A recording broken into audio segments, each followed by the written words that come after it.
ಕೀರ್ತನೆಗಳು 94ನೇ ಅಧ್ಯಾಯ 14ನೇ ವಚನ. ಯೆಹೋವನು ತನ್ನ ಜನರನ್ನು ಬೇಡವೆಂದು ತಳ್ಳಿಬಿಡುವುದಿಲ್ಲ, ತನ್ನ ಸ್ವಾಸ್ಥ್ಯವನ್ನು ಕೈಬಿಡುವುದಿಲ್ಲ. ಕರ್ತನಲ್ಲಿರುವ ಪ್ರೀತಿ ದೇವ ಜನರೇ, ದೇವರಾಗಿರುವಂಥ ಯೇಸು ಕರ್ತನ ನಾಮದಲ್ಲಿ ಈ ಮುಂಚಾನೆ ವೇಳೆಯಲ್ಲಿ ನಿಮ್ಮನ್ನು ಹೊಂದಿಸ್ತೇನೆ. ಅನುದಿನವೂ ಸಹ ಕರ್ತನ ನಮ್ಮ ಕೂಡ ಮಾತನಾಡುವವರಾಗಿದ್ದಾರೆ. ಈ ದಿವಸ ಸಹ ನಿಮ್ಮ ಕೂಡ ಕರ್ತನ ಮಾತನಾಡುವವರಾಗಿದ್ದಾರೆ.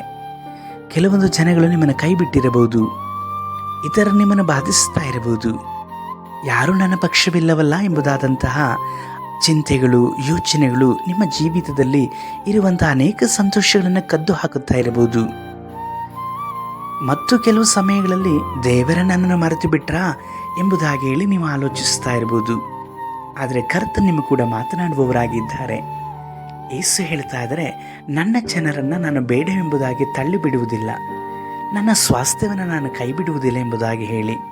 ಹೌದು ಪ್ರಿಯ ದೇವರ ಮಗನೇ, ಮಗಳೇ, ನೀನು ದೇವರಿಗೆ ಬೇಕಾದಂಥವನು. ದೇವರಿಂದ ನೀವು ಆರಿಸಿ ತೆಗೆಯಲ್ಪಟ್ಟಂಥವರು.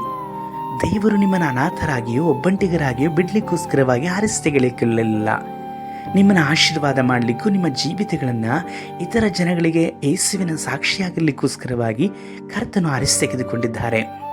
ಹಾಗಿರುವಾಗ ಈಗಿರುವಂಥ ನಿಮ್ಮ ಸ್ಥಿತಿಗಳು ಯಾಕೆ ಹೀಗಿದೆ ಎಂಬುದಾಗಿ ನೀವು ಆಲೋಚಿಸ್ತಾ ಇರಬಹುದು. ಕೆಲವೊಂದು ಸಮಯಗಳಲ್ಲಿ ಕರ್ತನ ನಮ್ಮನ್ನು ಒಬ್ಬಂಟಿಗರಾಗಿ ನಡೆಸಲ್ಪಡ್ತಾರೆ. ಯಾಕೆ ಗೊತ್ತಾ? ನಾವು ಆ ಮಾರ್ಗದಲ್ಲಿ ಕರ್ತನನ್ನು ಮಾತ್ರವೇ ದೃಷ್ಟಿಸಬೇಕೆಂಬುದಾಗಿ ಹೇಳಿ. ಆದುದರಿಂದ ಈಗಿರುವಂಥ ಈ ಇಕ್ಕಟ್ಟು, ಈಗಿರುವಂಥ ಈ ಕಷ್ಟದ ಪರಿಸ್ಥಿತಿಗಳು ನೀವು ದೇವರನ್ನು ಆತುಕೊಳ್ಳಲಿಕ್ಕೋಸ್ಕರವಾಗಿರುವಂಥ ಮಾರ್ಗಗಳು. ಈ ಕಷ್ಟದ ಮಾರ್ಗದಲ್ಲಿ ಕರ್ತನನ್ನು ಮಾತ್ರವೇ ನೀವು ದೃಷ್ಟಿಸಬೇಕು. ಈ ಇಕ್ಕಟ್ಟಿನ ಮಾರ್ಗದಲ್ಲಿ ದೇವರು ಮಾತ್ರ ಇರುವಂಥದ್ದನ್ನು ನೀವು ನೋಡಬೇಕು. ಶಿಲುಬೆ ಅದು ಎಷ್ಟು ಇಕ್ಕಟ್ಟಾದಂಥ ಕಾರ್ಯ. ಆ ಶಿಲುಬೆ ಮೇಲೆ ದೇವರಾಗಿರುವಂಥ ಯೇಸು ಕರ್ತನನ್ನು ಇಡಲ್ಪಟ್ಟು ಅವರನ್ನು ಜಜ್ಜಲ್ಪಟ್ಟರು. ಆದರೂ ಯೇಸು ಅದೆಲ್ಲವನ್ನು ಸಹಿಸಿಕೊಂಡರು. ಮಾತ್ರವಲ್ಲದೆ ತಂದೆಯು ಪವಿತ್ರಾತ್ಮನು ಸಹ ಅವರ ಜೊತೆಯಲ್ಲಿದ್ದರು. ಇಂದು ನಿಮಗೋಸ್ಕರವಾಗಿ ಕರ್ತನ ಅದನ್ನೇ ನೆನಪು ಮಾಡ್ತಾ ಇದ್ದಾರೆ. ನಿನಗೋಸ್ಕರವಾಗಿ ಇಷ್ಟೆಲ್ಲ ಸಂಗತಿಗಳನ್ನು ನಾನು ಮಾಡಿದ್ದೇನೆ. ನಾನು ಒಬ್ಬನೇ ತಾನೇ ಶಿಲುಬೆ ಮೇಲೆ ಇದ್ದೆ. ಅದೇ ರೀತಿಯಲ್ಲಿ ನಿನ್ನ ಮಾರ್ಗದಲ್ಲಿ ನಿಮ್ಮ ಜೀವಿತಕ್ಕೆ ನಾನು ಒಬ್ಬನೇ ಪರಿಹಾರ ಎಂಬುದಾಗಿ ಯೇಸು ಹೇಳ್ತಾ ಇದ್ದಾರೆ. ಹಾಗಾಗಿ ನಿಮ್ಮ ಪಕ್ಷ ಯಾರಿಲ್ಲದಿದ್ರೂ ಯೇಸು ಕರ್ತನೊಬ್ಬ ರಕ್ಷಕನು, ಆತ ನಿಮ್ಮ ಪಕ್ಷ ಇರುತ್ತಾರೆ. ಅವರನ್ನು ದೃಷ್ಟಿಸಿರಿ, ಅವರು ನಿಮ್ಮನ್ನು ಎಂದಿಗೂ ಸಹ ಕೈ ಬಿಡುವುದಿಲ್ಲ. ಪ್ರಾರ್ಥಿಸೋಣ. ಸರ್ವಶಕ್ತನಾದ ದೇವರೇ, ಈ ಸಹೋದರ ಸಹೋದರಿಯನ್ನು ಮುಟ್ಟಿರಿ.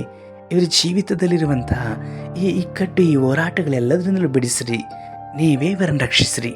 ನಮ್ಮ ರಕ್ಷಕನಾದ ಯೇಸು ಕರ್ತನ ನಾಮದಲ್ಲಿ ತಂದೆಯೇ, ಆಮೇನ್.